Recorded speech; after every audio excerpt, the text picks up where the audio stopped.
Hi, David. Thank you.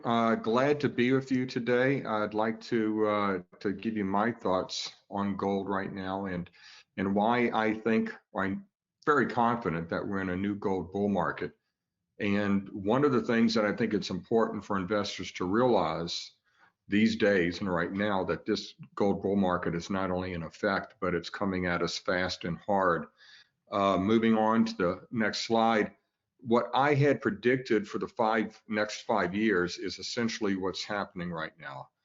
But instead of 5 years, it all came to pass in not much more, figuratively, not much more than 5 days. Now, initially, when this happened, when we just saw the first onset of the COVID crisis, when the markets and people around the world really began to realize how serious this was and what the implications were for the global economy. We saw the markets were in turmoil, much like we saw in 2008. We saw massive sell-offs and massive recoveries, but a lot of volatility. Now here in this chart, we look at gold during the 2008 financial crisis, but post when the realization of what was happening was hitting the markets.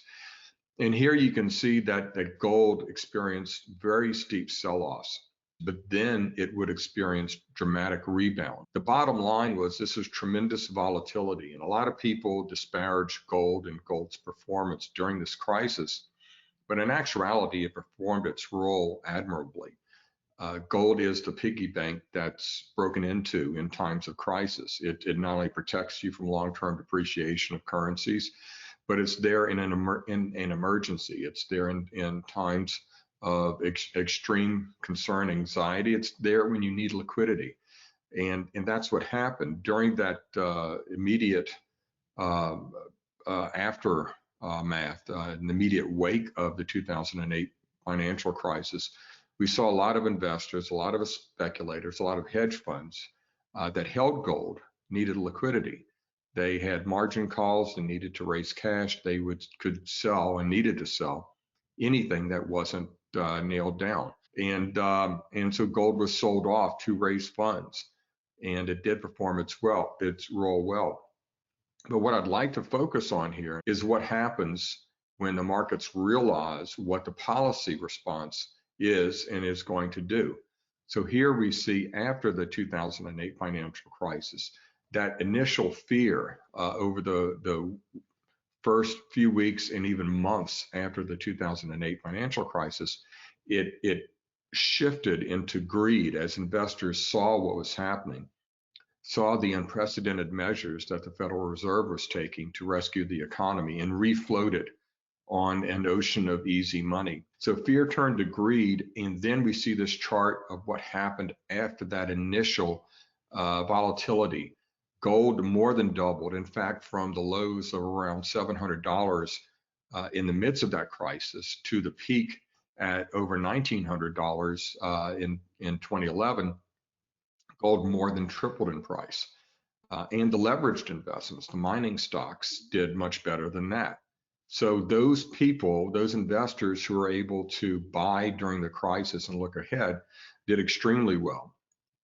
And we're seeing that again. But one of the things that I want to stress, as we see in this next slide, is that a new round of massive stimulus was already baked into the cake and what was brought on by the COVID crisis. The markets needed easier money. They needed more cowbell. They needed the Fed to once again lower rates, and they were going to find some excuse. The coronavirus, as I wrote in Gold Newsletter, isn't the reason for the next round of currency creation. It's just the excuse. It affects only the timing. Now, it turns out it was a damn good excuse. This is real, but it was going to happen. All of what we're seeing now was going to happen because the markets were going to take a tumble at some point for some reason and demand that the Fed and other central banks act. It happened very early in the year because of the coronavirus. But again, the timing was not only brought forward, the implementation was accelerated. This chart shows the total Fed assets.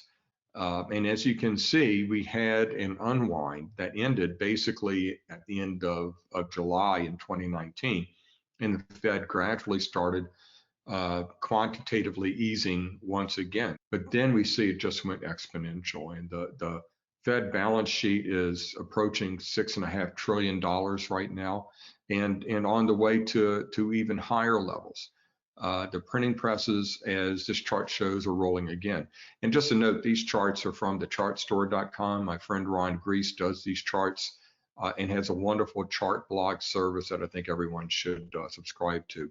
But here we see again, the printing presses are rolling and Fed assets have gone exponential. To put this in some perspective, visualcapitalist.com came out with another one of their great infographics that kind of put this in perspective. We can see that QE4 in just the first week or two after implementation had already exceeded any of the previous levels of quantitative easing. And that dotted line is the projected asset growth based on Bank of America's research.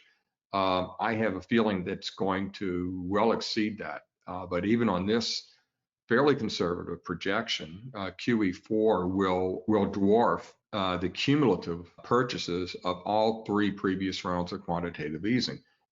So what are the implications of this? The primary implication, the easy implication, is what this is going to do to the deficit and the federal debt. This is a chart that I had been using in my presentations well before any of this happened. And you can see it's a bit out of date, but it shows the federal debt at about 22 trillion. That's most likely going to be closer to 24.5 trillion dollars by the end of this year.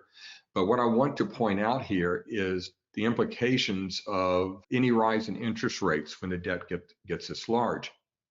As you can see in this chart, the blue line is the federal debt. And after the 2008 financial crisis, of course, because of all the stimulus efforts, the quantitative easing, and all of the spending, the federal debt began to soar.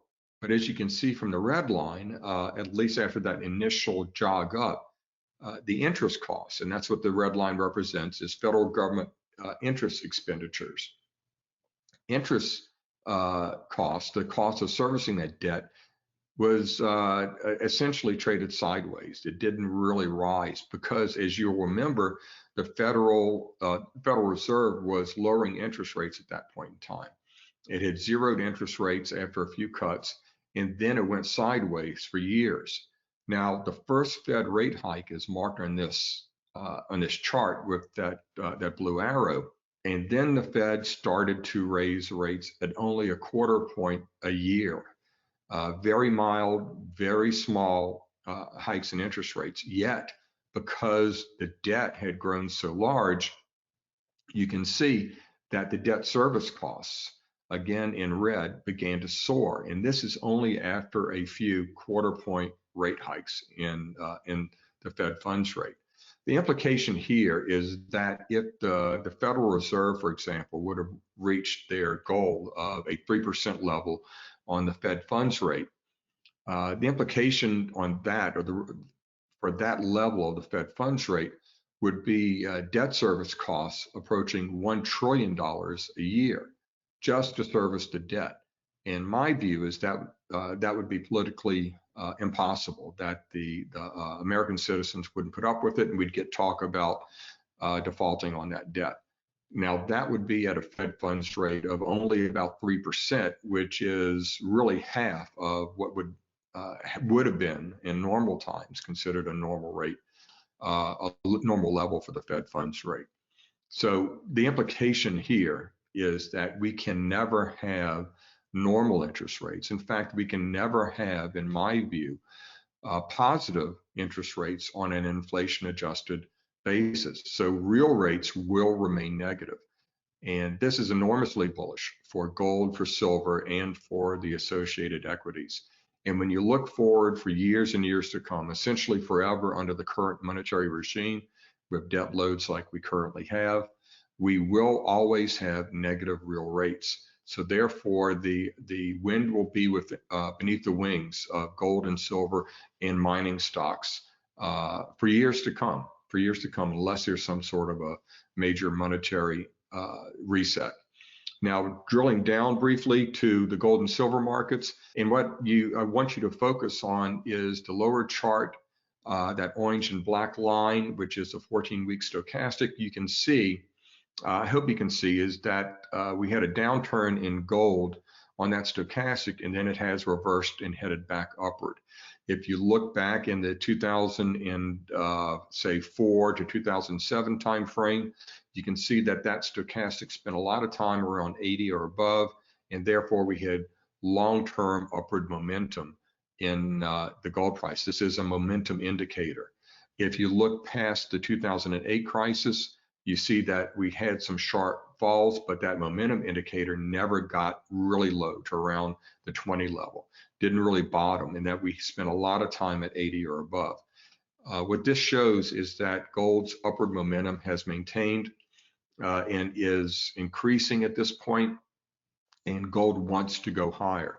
Silver, of course, is much more volatile, and because it has this, I think, unfounded reputation as being largely an industrial metal, it really got taken out to the woodshed in the post-COVID crisis sell-offs, where people were looking at the effects and the implications for the global economy and selling anything that would be attached to an industrial component.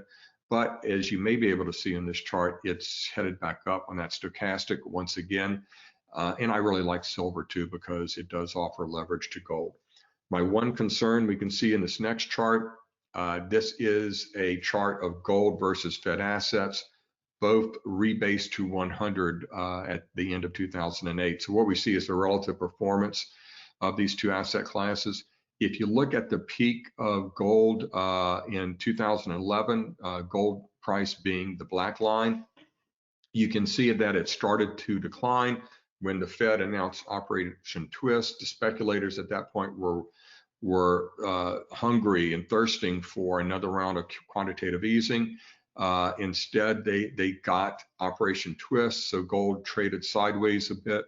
Then they announced QE3, which was unlimited quantitative easing. Gold peaked then. It actually started falling rather after the announcement of QE3. That's because the speculators looked at the next announcement from the Fed, that being the end of quantitative easing. So gold was predicting this.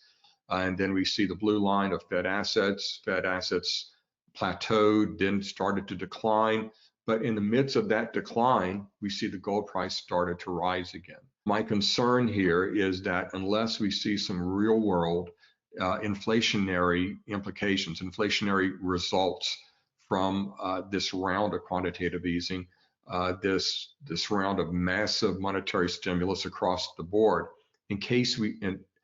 unless we see some real world effects from this, and that unless we actually see retail price inflation resulting from this time around, then gold will once again peak and then fall off again. The good news is I believe that this level of monetary stimulus pretty much requires that we will have a reaction. We will have some retail price inflation resulting, significant price inflation resulting, and a significant devaluing of the dollar against gold, silver, and associated equities. So I think that we're going to have, I'm very confident we're going to have another major bull run in gold lasting years, 3-5 years, if not more. But this is a concern of mine that this time around the quantitative easing, the stimulus cannot be captured within the financial markets. It's going to have some real world results on the economy, but I do think we're going to get that this time around. So that concludes my presentation. I have a special offer for listeners, goldnewsletter.com/report. You can get some of my latest picks, top picks in the equities markets. You can find me at goldnewsletter.com, New Orleans Investment Conference, and on Twitter. So please start following me and visit that link at the top for some special discounts and offers. Thank you.